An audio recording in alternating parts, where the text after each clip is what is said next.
Jadi apakah orang ini hanya punya keyakinan tanpa keraguan?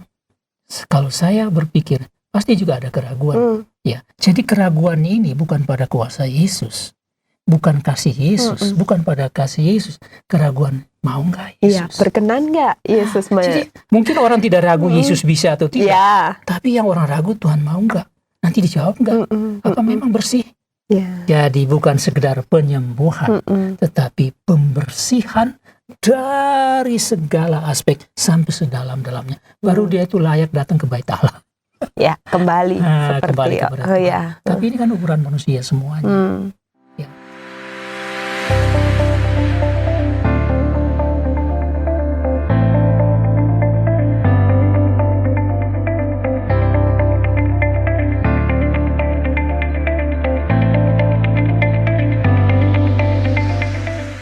Selamat datang di program Bincang Kita, bercakap bersama, mencari makna. Masih bersama saya Lina Puspitaningsih. Senang sekali hari ini kembali bisa menyapa saudara, bisa kembali bertatap muka lewat channel Askara ini. Dan kali ini seperti biasanya kita akan membahas satu topik dan pastinya akan menemukan makna lewat perbincangan. Dan teman berbincang, teman ngobrol, narasumber kita hari ini adalah Bapak Pendeta Freddy Makitan. Selamat siang Pak Freddy. Ya, selamat siang Mbak Senang Lina. jumpa Bapak lagi. Sama. Thank you loh Pak. Iya. Seperti biasanya setiap berjumpa tentu ada bahan yang harus kita perbincangkan supaya melaluinya kita bisa memetik satu pelajaran berharga untuk pertumbuhan rohani kita tentu saja dan juga karakter di dalam Tuhan. Hari ini kita akan membahas tentang satu kisah yang barangkali sangat tidak asing lagi, tentang salah satu mujizat Yesus menyembuhkan orang sakit. Dan kali ini terambil dari kitab Markus, Pak Freddy. Yesus menyembuhkan seorang yang sakit kusta. Dan saya beri topik perbincangan kita kali ini adalah tidak meragukan kuasa Tuhan. Dalam hal ini seorang yang menderita sakit itu benar-benar yakin bahwa Tuhan kalau berkenan pasti dapat menyembuhkan. Tidak ada salahnya saya baca sedikit perikop ini ya Pak ya untuk dasar kita berbincang dalam episode kali ini. Terambil dari Markus 1 ayat 40 sampai dengan 45. Demikian firman Tuhan. Seorang yang sakit kusta datang kepada Yesus dan sambil berlutut di hadapannya ia memohon bantuannya. Katanya, "Kalau engkau mau, engkau dapat mentahirkan aku." Maka tergeraklah hatinya oleh belas kasihan. Lalu ia mengulurkan tangannya, menjamah orang itu dan berkata kepadanya, "Aku mau, jadilah engkau tahir." Seketika itu juga lenyaplah penyakit kusta orang itu, dan ia menjadi tahir. Segera ia menyuruh orang itu pergi dengan peringatan keras. "Ingatlah, janganlah engkau memberitahukan apa-apa tentang hal ini kepada siapapun, tetapi pergilah, perlihatkanlah dirimu kepada imam dan persembahkanlah untuk pentahiranmu persembahan yang diperintahkan oleh Musa sebagai bukti bagi mereka." Tetapi orang itu pergi memberitakan peristiwa itu dan menyebarkannya kemana-mana, sehingga Yesus tidak dapat lagi terang-terangan masuk ke dalam kota. Ia tinggal di luar, di tempat-tempat yang sepi. Namun orang terus juga datang kepadanya dari segala penjuru. Demikian firman Tuhannya untuk mengingatkan kita bagian yang akan kita bahas di sini. Nah Pak Freddy, orang ini sakit kusta. Ya, pasti sedikit banyak kita tahu bahwa sakit kusta itu sakit yang menular. Kalau kita bawa ke konteks sekarang, barangkali yang dekat, yang relate itu COVID ya Pak ya. Bagaimana penyakit itu sangat ditakuti dan orang harus isolasi, social distancing.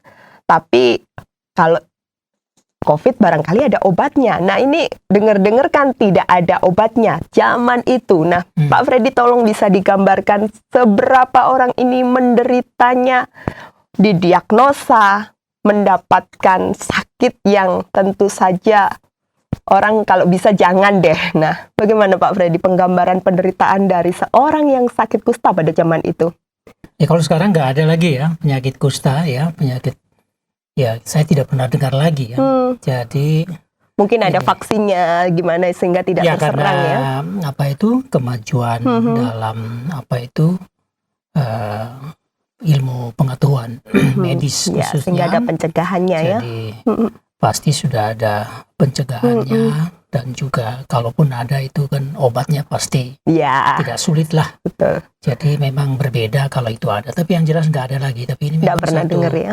penyakit kulit. Ya. Tapi saya kalau cerita ini saya memang syukurlah pada waktu saya masih usia berapa ya? Masih SD pokoknya. Di kampung kami, jadi saya sering dibawa ayah saya Oke. ke kampung-kampung dan memang saya pernah lihat apa itu orang kusta. Oh. Yang seingat saya ya orang yang mungkin sudah tua atau mungkin 50-an lah katakan begitu yang pernah saya lihat. Jadi dia tuh tangannya itu jari-jarinya itu bengkak, agak sedikit memutih-mutih begitu. Jadi bengkak begitu dan sudah hampir mau menyatu begitu. Seingat saya ya. Iya. Kulit-kulitnya ini sudah tidak keruan-keruan, sudah kayak kasar bagaimana. Mukanya juga kelihatan bengkak dan memang saya hanya melihat satu orang. Jadi ini kan di kampung. Iya. Agak ke dusun gitu. Kita jalan-jalan ke sana. Lalu orang-orang yang mengantarkan kami itu ya kasih tahu ini orang kusta. Jadi kita jangan terlalu dekat. Iya. Jadi memang kita tidak bersentuhan, tapi lewat. Dari perasaan takut tidak terlalu ada ya, apalagi masih anak-anak ya. Pokoknya dihindari ya, disuruh menghindar ya ikut aja orang tua gitu. Tapi itu satu-satunya yang secara fisik saya bisa melihat orang kusta itu seperti apa. Mungkin di Google bisa saja ada, saya nggak tahu. Saya belum pernah googling itu untuk melihat orang kusta itu kayak apa. Tapi ini kan ke zaman 2000 tahun yang lampau. Betul, ya. Pada saat itu. Ya, ini Yesus sedang melayani. Jadi itu perkiraannya di tahun 30 atau 30. Yesus umur 30. Ya mungkin 28 Masehi ya, kira-kira begitu. Yesus berusia 31 tahun pada mulai waktu itu. Pelayanan. Nah, kalau kita melihat seberapa menderitanya ya orang kusta pada zaman itu. Nah ini memang persoalannya sangat banyak ya yang membuat orang itu menderita. Kalau dibanding sekarang orang sakit tadi dibandingkan dengan COVID ya. COVID sudah pasti menderita, tetapi mungkin lebih menderita lagi di sakit kusta. Ya sama-sama berbahaya, cuma kusta mungkin sedikit pelan-pelan ya. Jadi begini, kusta ini satu penyakit kulit sejauh yang saya tahu, tapi yang sangat dahsyat ya, sangat dahsyat dalam arti begini. Jadi penyakit ini kan bersifat progresif ya. Progresif itu artinya bahwa dia intensitasnya itu terus bertambah ya, secara bertahap. Dan orang itu di samping menderita sakit ya, memang ada satu persoalan sosial yang cukup luar biasa, juga barangkali persoalan-persoalan agama dan seterusnya. Jadi orang ini harus di dalam penderitaan semacam itu, pada dasarnya orang semacam ini kan tidak ada obat pada waktu itu, dan tidak ada orang yang mau mengobati. Ya, karena menular itu takut, tadi ya. Karena menular, bukan saja karena menularnya, tapi juga gini. Jadi orang ini peraturan dari pemimpin-pemimpin masyarakat atau pemimpin-pemimpin agama waktu itu, orang ini sudah pasti harus diisolasi di satu wilayah. Nah, mereka terkumpul di situ. Ya, walaupun cuma satu orang, beberapa orang kan terkumpul di situ ya. Silakan mereka boleh buat apa di situ, mencari nafkah atau apa ya, sesama mereka aja. Jadi mereka harus dikucilkan dari masyarakat dan juga termasuk dari keluarga. Jadi keluarga pun juga tidak berani mendekati. Di samping ya ada banyak peraturan yang dikenakan kepada mereka. Yang pertama itu misalnya mereka itu harus memakai pakaian yang lusuh ya, yang lusuh, tidak karu-karuan begitu, supaya menunjukkan ada identitas sebagai orang yang sakit kusta. Jadi mudah dilihat jadi itu gitu identitas ya. Orang kusta. Jadi harus pakaian yang lusuh. Ya ampun. Kemudian rambut itu juga dibiarkan begitu saja, tidak boleh diurus ya, disisir atau dibiarkan uraan begitu yang tidak beraturan. Dan sebenarnya bukan cuma itu, ada juga aturan lain. Mereka kalau jalan-jalan di wilayah mereka itu mereka harus berteriak, najis, najis, ampun, najis, ya. Jadi pasti tujuannya itu supaya orang lain tahu bahwa ini adalah orang kusta dan tidak boleh dekat. Ya, itu najis. Jadi mereka juga aktif, di samping karena aturan, mereka juga aktif untuk mencegah terjadinya penularan. Ya. Jadi yang mengisolasi adalah aturan yang ada, masyarakat, pemimpin-pemimpin, termasuk pemimpin agama, apalagi pemimpin agama. Tapi yang mengisolasi juga mereka sendiri dalam kesadaran moral. Mereka mengisolasi, mereka harus juga berinisiatif supaya jangan orang dekat pada mereka. Bukan saja mereka tidak boleh dekat kepada orang lain. Nah, ditambah lagi, itu kan secara fisik ya, sudah menderita kayak begitu ya. Kompleks ada menderita secara fisik, di samping mereka harus pekerjaan yang bersifat mental semacam begitu, harus menjaga supaya jangan terjangkit dan sebagainya, dan tampil semacam begitu. Ada stigma yang memang sudah dibuat oleh para pemimpin agama sendiri, bahwa kusta itu ada satu penyakit yang memang sebenarnya tidak punya harapan hidup. Orang tidak bisa mengharapkan apa-apa. Siapa yang mau menolong? Kalaupun ada obat, siapa yang mau bawa obat itu untuk siapa menolong? Yang mau membantu? Tidak ada. Jadi mereka juga tidak boleh pergi ke keluarga mereka pun tidak boleh. Bayangkan kalau mereka punya anak, mereka punya suami, mereka punya istri, punya teman, itu semua hilang semua dan tidak boleh mendekat, tidak boleh saling melihat juga. Ya mungkin dia jarak jauh barangkali. Begitu. Nah, sudah begitu mereka mendapatkan stigma orang kusta itu pasti orang berdosa. Jadi karena dosa maka mereka bisa mendapatkan atau menderita penyakit kusta. Jadi bayangkan, secara fisik, secara mental, secara rohani pun mereka sudah dapat stigma semacam itu. Jadi apa daya dan di mana lagi kesempatan untuk kalau penyakit itu ada, tapi orang masih punya harapan hidup, masih punya kesempatan mendapatkan kasih sayang dan perhatian orang lain. Ada support. Karena ada proses juga untuk melawan penyakit itu. Ini sudah selesai. Jadi progresifnya begitu. Nah, jadi ini mau bikin apa sekarang?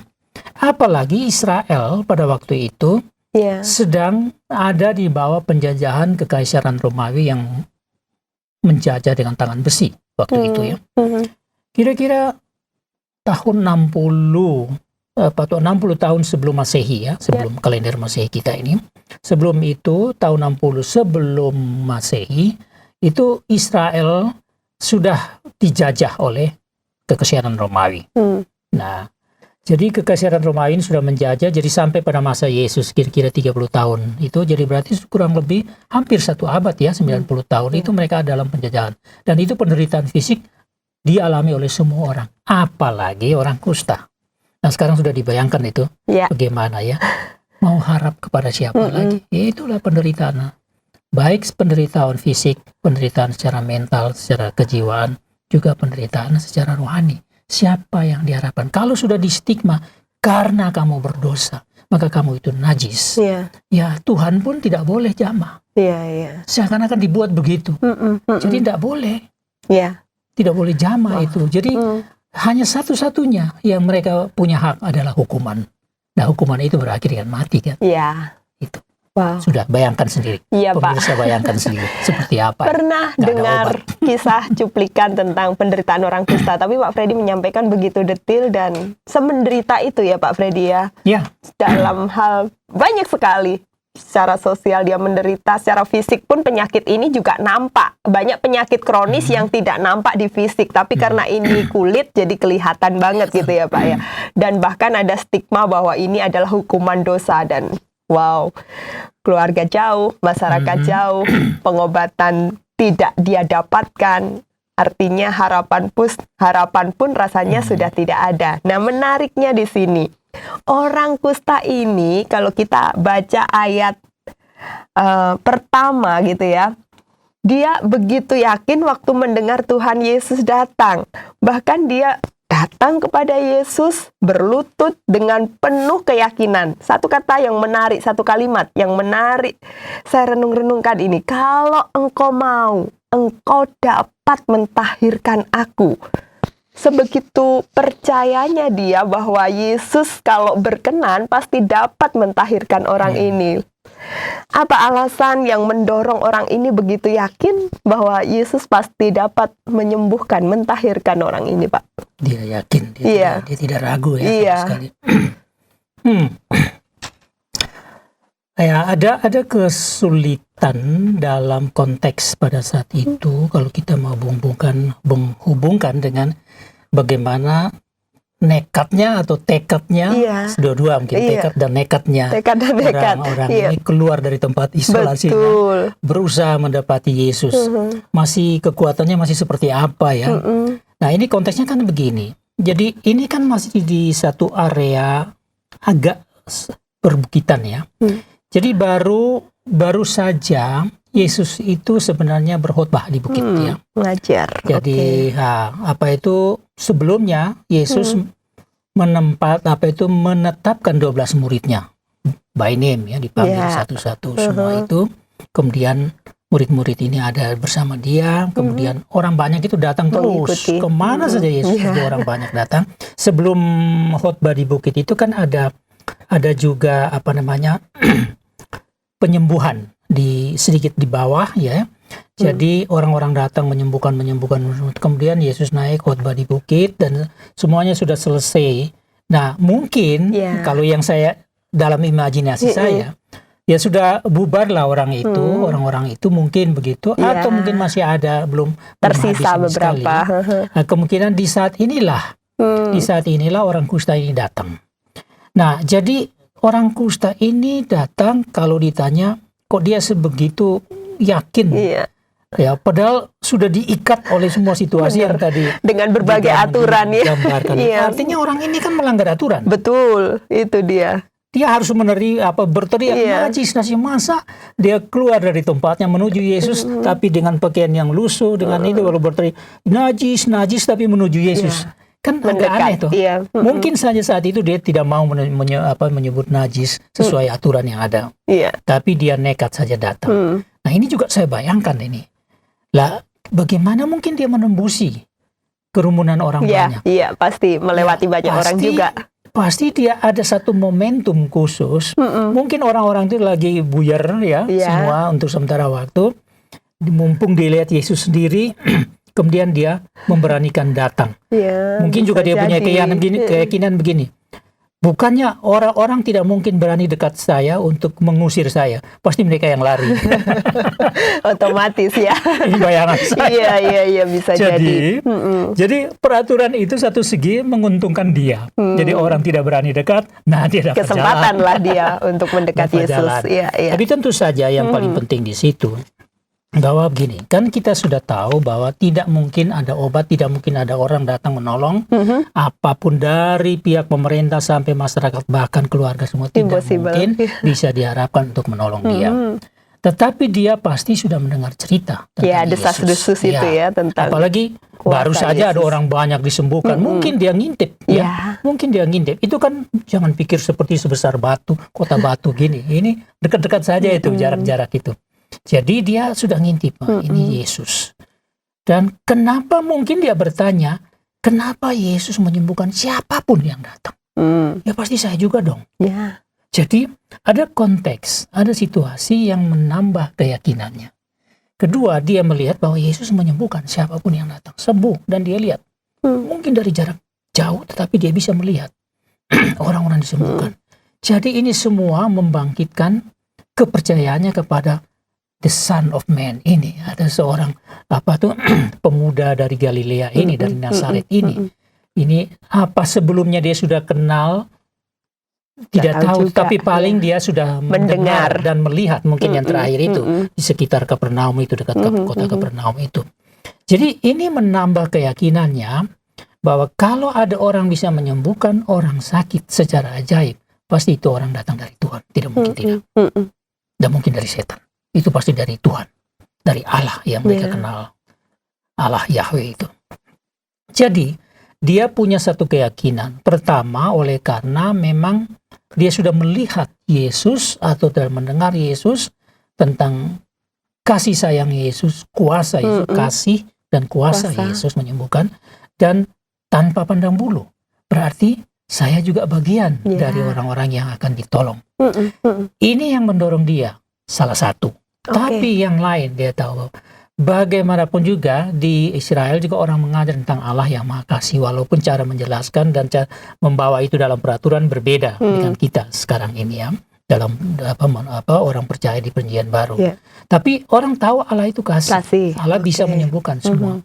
Jadi pasti dia datang dari Allah, dan Allah mungkin saat ini Allah mau menyembuhkan saya melalui orang ini yang saya belum tahu persis dia bagaimana. Tapi dari perbuatannya dia sudah lihat bagaimana Yesus melayani orang dengan penuh kasih dan sebagainya. Jadi keyakinan ini makin diperkuat.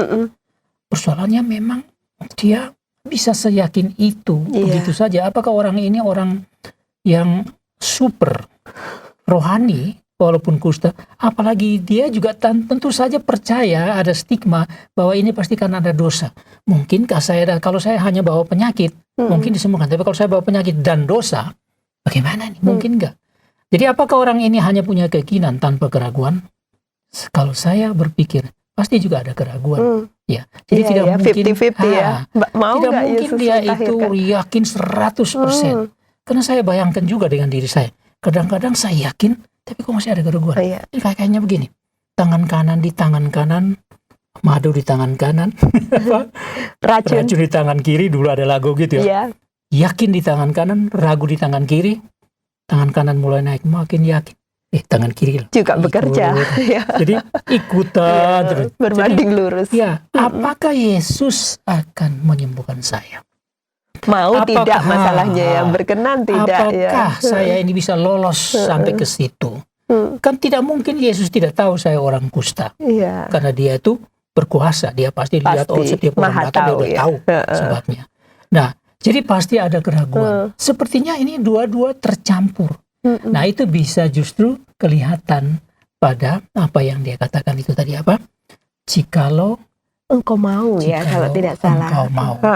Jadi keraguan ini bukan pada kuasa Yesus, bukan kasih Yesus, bukan pada kasih Yesus. Keraguan, mau nggak Yesus? Berkenan nggak Yesus jadi apakah tidak ada keraguan? Ya, tangan kiri ikut-ikutan itu, tangan kanan, wah dia pasti mau Maha Kasih. Belum tentu loh, kamu kusta, kamu ini kan punya stigma dosa. Nanti bagaimana orang sekitar? Ini kan sama saja, bukan saja dia melanggar aturan agama, tapi Yesus juga langgar aturan agama. Apakah Yesus mau menyembuhkan dia, mendekati, menjamah? Kan dikatakan menjamah toh. Jadi saya yakin ada keyakinan sekaligus ragu bersama-sama. Tetapi dalam mixnya keyakinan dan keraguan itu, dia memilih lebih yakin. Hanya satu yang keraguannya hanya hinggap di sini saja. Mau nggak kira-kira? Ya saya juga pikir. Kadang-kadang dalam kita nih berdoa, Tuhan sembuhkan saya. Engkau bilang kalau kamu punya iman bisa memindahkan gunung. Tapi berdoa, ada nggak keraguan? Tetap ada. Mau nggak Yesus? Mungkin orang tidak ragu Yesus bisa atau tidak. Tapi yang orang ragu, Tuhan mau nggak? Nanti dijawab nggak? Apa memang bersih? Kadang-kadang saya juga mendoakan orang sakit. Saya dengan kata-kata yang penuh keyakinan, Tuhan sembuhkan. Tetapi jangan-jangan dia nggak sembuh. Ada pendeta yang lain punya pengalaman. Habis berdoa kok malah orangnya meninggal. Dipanggil. Tidak sedikit yang begitu. Jadi ini keyakinan selalu diikuti dengan keraguan. Itulah alamiah, itulah kewajaran. Tapi bagus orang ini kan dia bilang, kalau engkau mau. Pokoknya dia ungkapkan, itu sama saja. Tuhan saya percaya, tapi saya juga masih ragu nih, gimana nih? Tapi dia begitu yakin karena dia sudah melihat, dia sudah mendengar, dan dia sudah membuktikan sendiri, dan dia yakin belas kasihan Yesus, dan dia yakin Yesus juga mau. Itu hebatnya. Kalau itu pertanyaannya, menurut saya ya itu.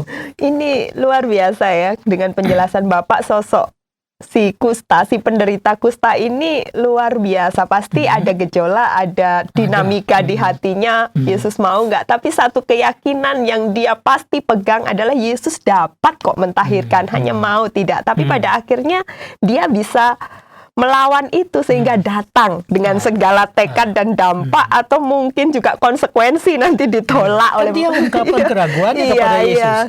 Jadi seakan-akan dia bukan mengungkapkan keyakinan, tapi dia mengungkapkan keraguannya. Yesus mau nggak? Keraguannya hinggap di situ. Ini yang perlu kita teladani dari. Tapi apa yang dikatakan jikalau engkau mau? Apa artinya di sini? Dia masih mengharap. Tuhan, belas kasihan. Saya harap engkau mau.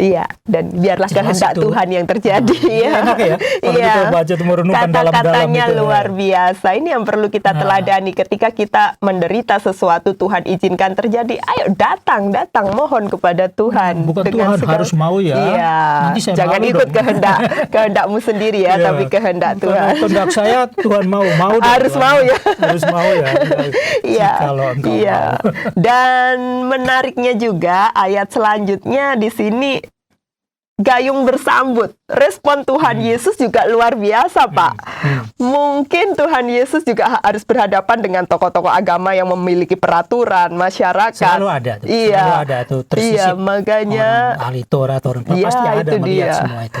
Dan nyatanya Tuhan Yesus berbelas kasihan bahkan juga menjamah si kusta ini dan mentahirkan dia. Nah, kalau boleh saya tanyakan, teladan apa ini dalam konteks Tuhan Yesus menjamah orang yang sakit kusta yang harusnya dijauhi, bahkan juga mentahirkan?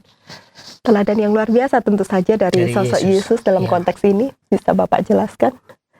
Iya, kita kenal Yesus, dia berasal dari Allah, ya. Dia adalah anak tunggal Allah. Bukan dalam pengertian biologis ya. Kadang-kadang orang kalau sudah disebut kata anak larinya tunggal, lari semua biologis ya. Enggak, ini teologis. Jadi kita tidak bisa menjelaskan. Tapi di dalam diri Allah ada seorang anak secara teologis yang miliknya, ya.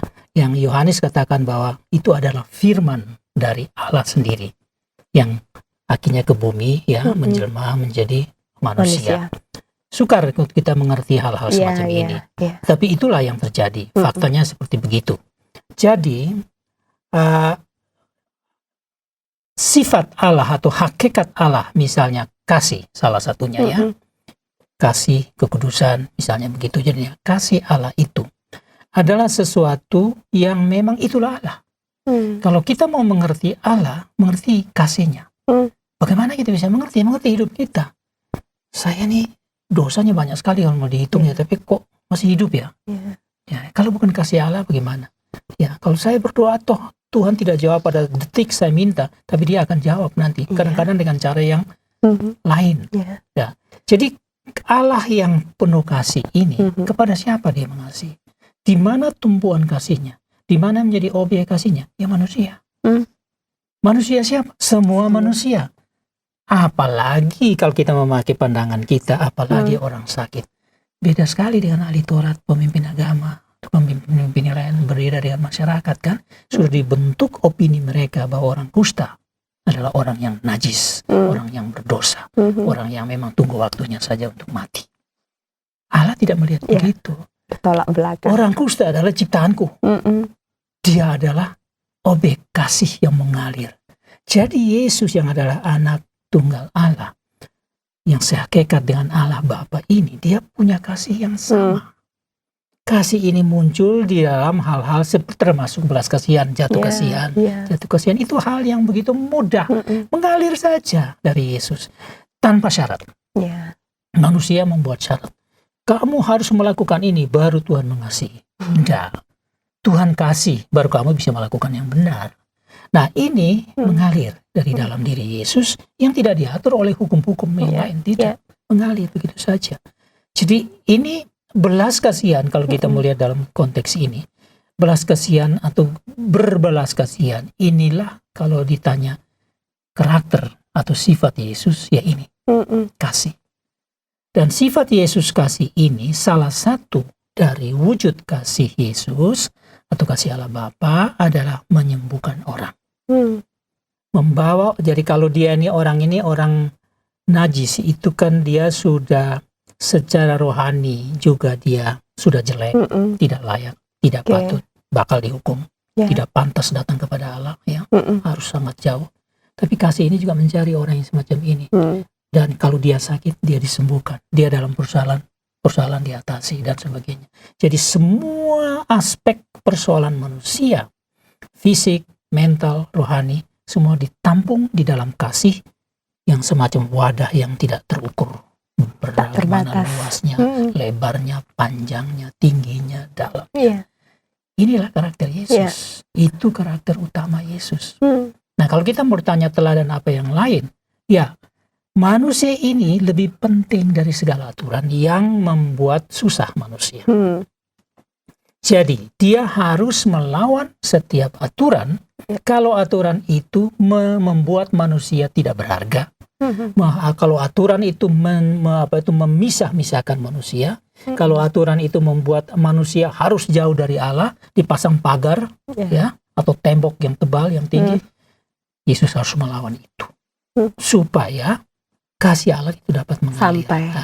Jadi inilah satu teladan, atau kalau mau ditanya karakter Yesus yang kelihatan di sini. Ya, dia bertindak. Sekarang dia lihat, ya, jamah kan, nggak boleh dia. Mestinya siapa nih sudah nggak mau juga dijamah. Tapi dia sudah nekat, karena memang dia tahu hanya dalam Yesus.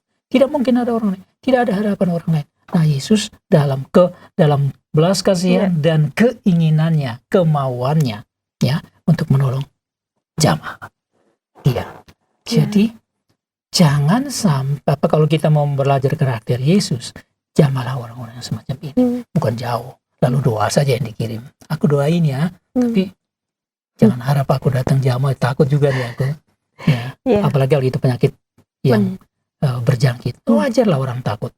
Tapi Yesus takut jamah siapa? Dia datang di jamah. Jadi di sini kasih itu berwujud di dalam segala perbuatan, walaupun tindakan atau perbuatan itu akan dikecam oleh siapapun dan berakibat bagaimana. Itu yang kita bisa lihat saat ini. Ya, kalau mau direnungkan lebih dalam, banyak lagi kita bisa temukan. Ya, rasanya sudah sangat mewakili. Bersyukur kita punya Yesus dengan pribadi kasih dan belas kasihannya yang luar biasa, yang takkan pernah luntur dulu, sekarang, bahkan sampai selamanya. Iya Pak, secara singkat saya juga tertarik dengan kata tahir. Ada beberapa kali dimunculkan dalam perikop ini. Tahir yang kita tahu sembuh. Tapi apakah ada pembeda arti kata sembuh dan tahir itu sendiri Pak? Secara rohani barangkali ada unsur-unsur yang berbeda. Pada dasarnya sih sama. Ya. Jadi itu satu perubahan terjadi. Ya. Jadi kalau orang sakit sembuh. Ya. Orang sakit tahir juga bisa. Tetapi sebenarnya makna kata-kata ini juga ada konotasinya besar, luas. Ini kata tahir. Ya. Itu kan dibentuk oleh budaya, opini, dan apa yang terjadi kehidupan pada zaman itu bagaimana. Seperti sekarang ya. Kata-kata timbul banyak sekali ya, apa namanya, pede lah, apa namanya yang kepo lah, kemoy, yang bawa perasaan, baper dan macam-macam kata itu dia timbul pada zamannya, sehingga dapat dirasakan hanya pada zaman itu. Relate-nya pada zaman itu. Jadi tahir pada zaman itu, tapi ini satu kata yang mengandung arti tidak denotatif, artinya tidak hanya satu kata sembuh, tapi itu juga di dalamnya itu artinya satu pemulihan, pembersihan, pemurnian. Makanya kalau orang-orang yang sudah dianggap najis itu kan berarti dia sudah plek, itu sudah tidak layak, tidak patut lagi, termasuk mendekati Tuhan. Atau didekati Tuhan pun tidak boleh. Jadi Tuhan pun dilarang seakan-akan begitu. Jangan mendekati orang itu. Lihat, dulu waktu itu sebelum itu ada Matius mengundang, waktu dia ikut Yesus, dia kan dipandang sebagai orang berdosa karena pemungut cukai. Itu orang pemungut cukai yang keterlaluan. Dulu maka dia bilang itu orang-orang berdosa. Itu sudah stigma orang berdosa. Mana ada pemungut cukai orang suci, nggak ada. Ya itu sudah najis sebenarnya itu. Jadi orang-orang yang sudah najis ini sudah tidak ada harapan apapun secara rohani maupun secara fisik, secara apa saja, tidak ada harapan. Dia sudah dicap begitu, tidak ada harapan. Ada label khusus sekarang ya. dan nanti tidak ada itu. Nah, ini tidak sekedar sebuah, kenajisan ini tidak sekedar sebuah sakit. Kalau sakit, saya sakit sembuh, ya sudah benar-benar total sembuh. Dokter katakan sembuh, semua beli. Orang sudah mulai peluk saya lagi. Tapi kalau najis, mungkin saja sembuh fisik, tapi belum tentu Anda bisa dipeluk orang seperti pemungut cukai. Ya sudah bertobat mengikuti Yesus, tapi orang tetap menganggap orang berdosa dan sebagainya. Nah, jadi kalau najis ini dia membutuhkan pentahiran. Jadi bukan sekedar penyembuhan, tetapi pembersihan dari segala aspek sampai sedalam-dalamnya. Baru dia itu layak datang ke bait Allah. Ya, kembali seperti kembali kepada Tuhan. Tapi ini kan ukuran manusia semuanya. Ya, jadi kalau Yesus menyembuhkan dia, ya pada saat itu juga sembuhlah dia, itu dia tahir. Jadi bukan sekedar ini. Karena dia ternyata stigma orang berdosa juga hilang. Ya, itu saat dia. itu. Dia sudah dekat, dia sudah memang berhasil. Dan justru dia dijamah oleh Tuhan sendiri loh. Yang lain-lain, ya sudah dijamah juga. Tapi dia juga kebahagiaan. Jadi itu sudah pulih 100%. Rohani, mental, semua bayangkan itu. Aduh, kok saya diterima ya, saya sembuh ya, gimana nih, hilang semua. Oh, saya diterima, ini senang semua, hati senang. Allah begitu terasa, begitu dekat, ternyata Allah nggak jauh, dekat-dekat sekali. Ya itu kan tahir itu. Jadi kenajisan hilang, dihapus. Yang itu Alkitab katakan, dosamu merah seperti gerimis akan menjadi putih seperti salju. Itu tahir. Pemulihan yang luar biasa yang dia dapatkan ya. Total ya Pak ya, segala aspek tadi Bapak jelaskan. Sekedar sebuah penyakit flu ya. Sembuh, tidak ada gejala lagi, tidak sekedar itu. Tapi menurut saya begitu. Oke, thank you Pak Freddy. Nah, di akhir perbincangan kita kali ini, saya ingin Bapak menyampaikan pelajaran apa sih yang bisa kita petik dari kisah seorang yang sakit kusta ini disembuhkan oleh Tuhan Yesus. Silakan Pak, bisa menjadi konklusi di akhir perbincangan kita. Saya menyoroti satu hal ya kalau dari orang ini ya. Tampaknya itu iman juga membutuhkan keberanian. Jadi percaya itu bukan sekedar terserah bagaimana keadaan saya bisa membuat saya percaya. Tapi kan saya sudah dengar Yesus, saya sudah dengar firman. Jadi harus satu keberanian mempercayai Yesus dalam situasi yang tidak memungkinkan. Jadi percaya ini tidak hanya sekedar semacam apa yang sudah tersedia saja begitu, tapi harus kita ambil. Jadi makanan sudah di atas meja, ya. Tapi kalau tidak, tuan rumah tidak bilang silakan makan, kan takut-takut juga ya. Iya juga. Tapi tuan rumah sudah bilang silakan makan, masih juga sungkan-sungkan lagi. Enggak, harus ambil makan. Harus ada gerakan. Jadi itu butuh satu keberanian, ya. Ya kan kita juga rasa kalau disajikan di satu rumah, kita diundang untuk mengambil duluan. Siapa yang berani? Kadang-kadang saling menunggu. Jadi ada satu hal yang sangat tipis, yang sangat halus, sangat sangat begitu transparannya, tembus cahaya, sehingga orang tidak tahu bahwa kita butuh satu keberanian untuk melakukan sesuai iman itu. Orang ini punya. Keluar dari tempat wilayah isolasinya, datang. Bukan saya, dia tidak berteriak najis lagi. Dia cari strategi bagaimana supaya dia bisa datang kepada Yesus. Tapi yang paling kuat adalah bahwa dia yakin Yesus tidak menolak dia. Itu yang luar biasa. Dia yakin ini sama seperti satu dorongan yang paling kuat untuk dia. Mau pergi bagaimana caranya, susah, tapi adalah suara katakan, dia tidak akan menolakmu. Aduh, ini bagaimana? Ini orang lihat saya bagaimana, orang bisa kasih dengan kayu mungkin mereka ini menghalau saya. Pergi saja, yakin dia tidak akan menolak. Saya yakin dia ada juga ketakutan kalau Yesus tolak. Tapi dia harus punya keberanian percaya tidak, Allah tidak begitu. Jadi ini yang paling penting bagi saya. Jadi itu keberanian di dalam iman. Jadi ini yang kadang-kadang membuat jangan biarkan tangan yang penuh keraguan itu naik Tapi biarkan ditahan, naik terus ini. Yeah. Kalau bisa menyatu, tapi dekat-dekat saja, tidak mungkin hilang sama sekali. Tapi itu yang harus kita buat. Itu yang pertama, yang kalau kita mau melihat pada diri orang ini. Nah, kalau yang lain lagi, yaitu lapisan terakhir, ya, lapisan terakhir dari apa yang harus dia lalui sebelum dia mendapatkan yang Tuhan akan berikan, yaitu dia melepaskan semua keraguan, tetapi juga dengan polos. Tuhan, kalau engkau mau. Ini sama saja dia juga meminta, Tuhan, aku tahu engkau mau, berikanlah. Nah, gitu. Yeah. Nah, ini mau dilukiskan dengan kata-kata juga sulit ya. Tapi itu adalah keberanian dan satu kepastian untuk satu kejujuran menampilkan diri itu seperti apa adanya, sekaligus mengharapkan Yesus mau. Kata-kata jikalau engkau mau itu sebenarnya sama saja. Aku tahu engkau mau. Ya, yes. Terima kasih Pak Freddy. Ada banyak pelajaran yang kita dapatkan, kita petik hari ini. Kiranya ini menolong kita untuk terus bertumbuh iman kita, keyakinan kita, sehingga kita juga terdorong untuk memiliki keberanian untuk melangkah, mewujudkan iman itu, dan terus datang kepada Yesus. Ya, terima kasih. Sampai jumpa di episode yang akan datang. Terima kasih pemirsa dimanapun Anda berada. Saya sangat yakin perbincangan hari ini menghadirkan banyak makna, banyak pelajaran untuk kita boleh semakin mengenal pribadi Yesus dengan penuh iman dan keyakinan. Sampai jumpa di episode yang akan datang. Terima kasih. Terima kasih Anda sudah mengikuti program kami. Jika Anda diberkati, jangan lupa like, komen, dan share supaya Anda tidak ketinggalan setiap program terbaru kami. Jangan lupa juga untuk subscribe channelnya dan nyalakan loncengnya.